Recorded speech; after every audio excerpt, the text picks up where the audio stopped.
Show on the go. We are here at the Expungement and Health Resource Summit. I am here with the director herself, Assata Thomas, and she's going to tell you a little bit more about the organization she represents and also what's taking place here today. Hi, everybody. I am Assata Thomas, the director of the Institute for Community Justice. The Institute for Community Justice is a program of Philadelphia Fight. We service persons who have been impacted by mass incarceration and helping them to reintegrate back into society.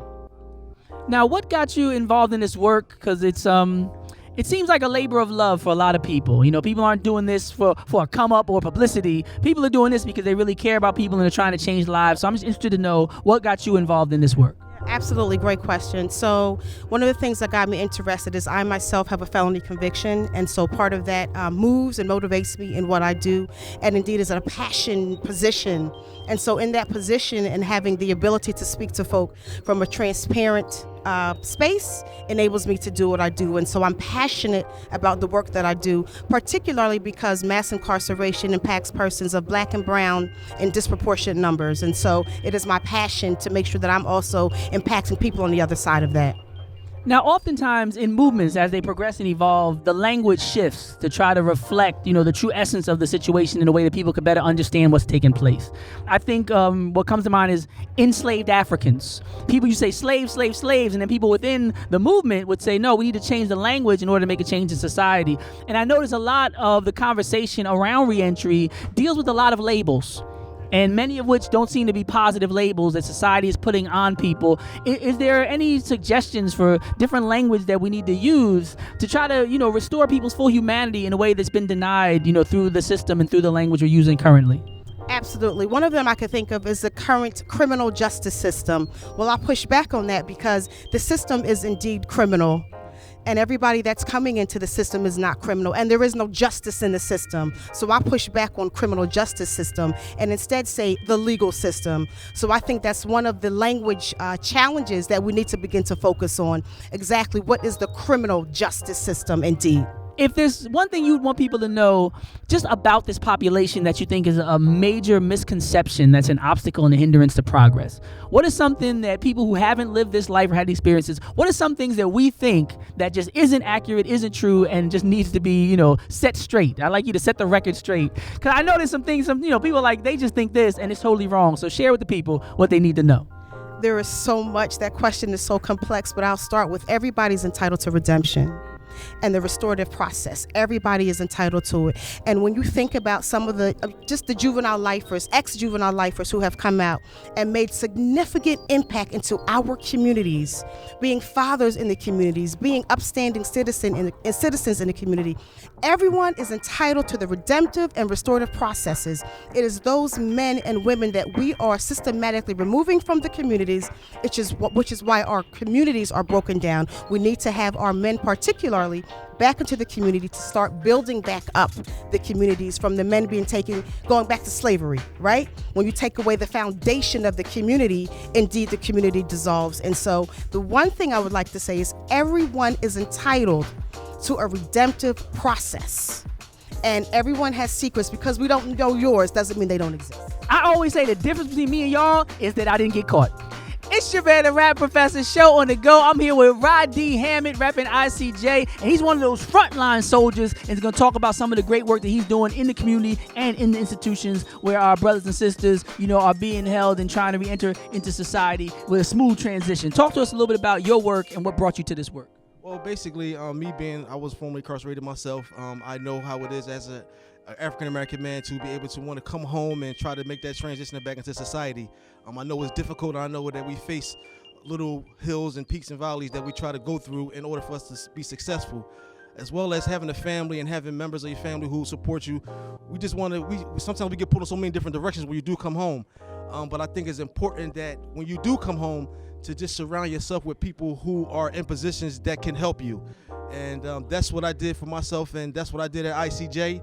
My director, Mr. Assata Thomas, she gave me the opportunity to be able to be successful and to be able to show my full ability to be able to help others that's transitioning back into society. Now, you still go, to the facilities and institutions and talk and deal with the brothers who are currently incarcerated. Now, talk to us about some of the programs you're involved in, and talk to us about life inside for those brothers as they try to make these transitions, and what people on the outside really need to understand? Well, going back in there, it's bittersweet for me to be able to actually go back behind the walls and actually see the brothers that's actually doing time, long time. I'm talking 20, 30, 40 years. But when you go in there, you still see the smile on their faces and they're still upbeat about life. The program that I'm referring to is the Man Up program. The Man Up program, the Man Up Association, was started by two brothers, the president, Tyree Wallace, who's currently serving close to 22 years, being incarcerated, and Anthony Sutton, who is the co-founder of Man Up.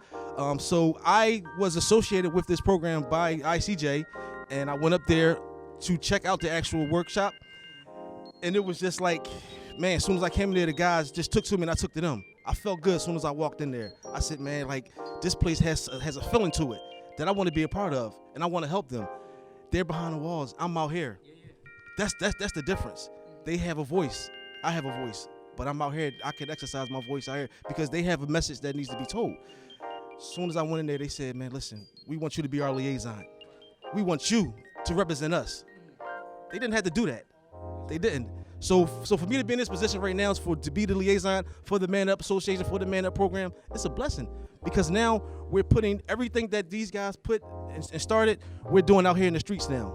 For our street captains and block captains, brothers coming home after they do the 15-week program up at Phoenix, when they're eligible for parole and they come home, they're in position to come home and be able to be street captains and block captains, go back into their communities, gain that respect back from their communities, reach out to their elders, reach out to their families, and let people know that they have changed. So I think as a community and as neighborhoods and as leaders and as state representatives, we need to give gentlemen more opportunities to come home and be able to prove themselves. Like, how can someone prove themselves if they don't have the opportunity? That's how I got to prove myself. I was given the opportunity, because if it's not for opportunities, we're not put in position to win. I can think of one thing right off the bat: potholes. We need a whole bunch of people in Philadelphia to fix the. Don't act like there ain't work to be done now. If you done drove around Philadelphia, that's just me. I could probably think of a bunch more, but that's one thing. Get the brothers out here, and that could be the first step. We can have a major pothole initiative. I'm sure a lot of people will support it in the city and say, yeah, put these brothers to work and keep them working, get them some skills in concrete and masonry and all that. So don't act like there's not, places for them. We spending millions on political campaigns, right? Are here at the Expungement and Health Resource Summit. Right now, I'm sitting with Jay from ICJ, and he's going to break down what's going on today. Well, hello, everybody. Today, we're having our Expungement and Health Resource Summit. We're out in the communities, spreading the word and bringing the resources to the communities, because a lot of folks, they don't leave their communities. They're very sheltered, and we're located in Center City, so a lot of them don't come to us, so we're out here coming to them. And give us a little bit about the types of resources that are offered or what they can expect when they come to events like this. Well, there's a wealth of health resources at this particular health fair.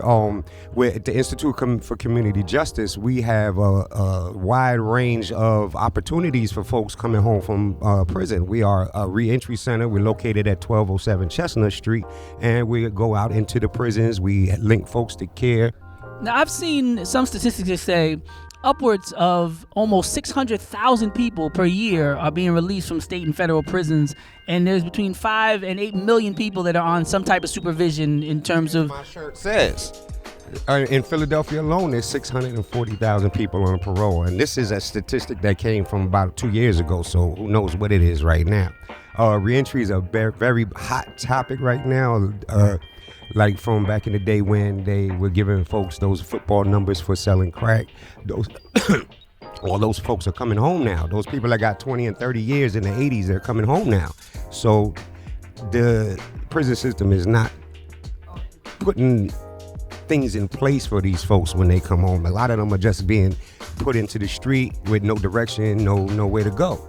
So they need services like ours. And the thing about the Institute for Community Justice, most of our folks that work there have lived experience. We're empathetic to the situations that people are living in. We've been through it. I myself have been through it. So I know exactly what folks are going through, and who better to help folks transition than people that have transitioned before them. You mentioned that, it's best for people who can understand and relate to the situation to be there to support, people in similar situations. If you could, just for the people, to share a little bit about your personal journey, your personal story, and why not only this issue is near and dear to your heart, but why you are uniquely qualified to assist the brothers and sisters upon reentry. Okay, that's a mouthful you said right there, but I won't consider myself uniquely qualified because there's a whole army of us, and the more folks that y'all lock up is the more folks that are going to join that army and be working towards ending mass incarceration. But a little bit about me. The reason I'm so passionate about reentry and helping my fellow brothers and sisters because I was locked up for 5 years in the federal penitentiary for bank robberies and such. I did the wrong thing for the right reasons, trying to keep a roof over my children's head. So upon my release, when I was released from the federal building, they released me in just a green jumper and white boat shoes, prison shoes with no money, no tokens. So, and that's how they treat us. So when they did that to me, they woke up a sleeping giant because I felt they set me up to be, I could have been murdered, looking like an escaped convict. If I had to try to jump the train. Thank God my PO, I had a decent PO, and he waited late that day. I didn't get out of the system until about 4 or 5 o'clock.